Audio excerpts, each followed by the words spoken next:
మోటార్లకు మీటర్లు పెడితే వచ్చే ఎన్నికల్లో పోటీ చేయం, మేం పెట్టకుంటే బీఆర్ఎస్ తప్పుకుంటుందా? సీఎం రేవంత్ రెడ్డి సవాల్. ఉచిత విద్యుత్ ఎత్తివేస్తామన్నది పచ్చి అబద్ధం. ఇటువంటి అబద్ధాలు ఎందుకు ప్రచారం చేస్తున్నారు?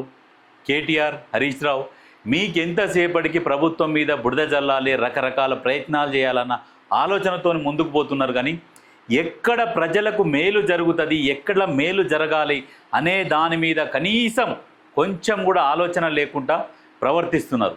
మీకంటే చదువురాని అజ్ఞాని చాలా బెటర్. ఇప్పుడు ముఖ్యమంత్రి రేవంత్ రెడ్డి గారే డైరెక్ట్ సవాల్ విసురుతున్నాడు.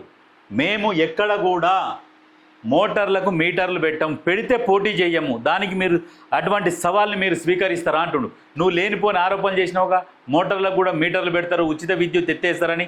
అటువంటిది ఏమీ లేదు. అటువంటిది పెడితే మేము ఎలక్షన్లలోకి వచ్చి పోటీ చేయమన్నారు. దాని సవాల్ స్వీకరించి మరి ఒకవేళ పెట్టకుంటే మీరు పోటీ చేయకుండా మీరు ఉండగలుగుతారా? సవాల్ స్వీకరిస్తారా? ఇప్పుడు చెప్తున్నాం, దమ్మున్న మొగోడివైతే సవాల్ స్వీకరించు. కేటీఆర్, నువ్వు మొగోడివైతే నిజంగా నీకు దమ్మున్నది అని అనుకుంటే నువ్వు స్వీకరించు. రకరకాల మాట్లాడారు కదా ఇంతకుముందు. బండి సంజయ్ మాట్లాడినప్పుడు, ఆయన మాట్లాడినప్పుడు, ఈయన మాట్లాడినప్పుడు రకరకాలుగా ఇష్టం వచ్చినట్టు ఎగిరెగిరి పడ్డారు కదా. ఇప్పుడు ముఖ్యమంత్రి రేవంత్ రెడ్డి గారు సవాల్ విసురుతున్నారు. సాదాసీదా మనిషి కాదు, తెలంగాణ రాష్ట్ర ముఖ్యమంత్రి సవాల్ విసురుతున్నారు. తీసుకునే దమ్ముంటే సవాల్ స్వీకరించు, మొగోని అనిపించుకుంటే. కానీ ఉత్తగానే బురద జల్లడం కాదు.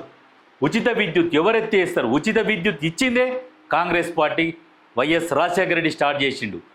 మీరు పెడతాన్నారు. మీ ప్రభుత్వంలో ఉన్నప్పుడు మోటార్లకు మీటర్లు పెడదాము, కాకపోతే బిల్లు వేయము, ఉత్తగా పెడతాము, ఎంత తిరుగుతుందో చెక్ చేస్తామని చెప్పేసి చెప్పింది మీరు.